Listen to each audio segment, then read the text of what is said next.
సహోదరులారా, మీరు నేర్చుకొనిన బోధకు వ్యతిరేకముగా భేదములను ఆటంకములను కలుగజేయు వారిని కనిపెట్టియుండుడని మిమ్మల్ని బతిమాలుకొనుచున్నాను. సంఘములో చిచ్చు పెట్టడానికి వస్తారు. మీ మనసు దేవుని నుండి తిప్పివేయటానికి, కాపరి మీద తిరగబడేలాగా చేయటానికి చాలా మంది సంఘములో చొరబడతారు. అలాంటి వారి కోసం మీరు కనిపెట్టి ఉండండి, వారిని దూరముగా ఉంచండి. నేను ఎప్పుడు ప్రార్థనలో ఏమంటానో తెలుసా?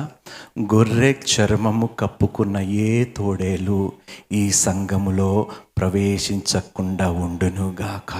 విభజించగలిగిన ఆత్మ కలిగిన ఏ వ్యక్తి కూడా ఈ సంఘములో ప్రవేశించకుండా ఉండునుగాక.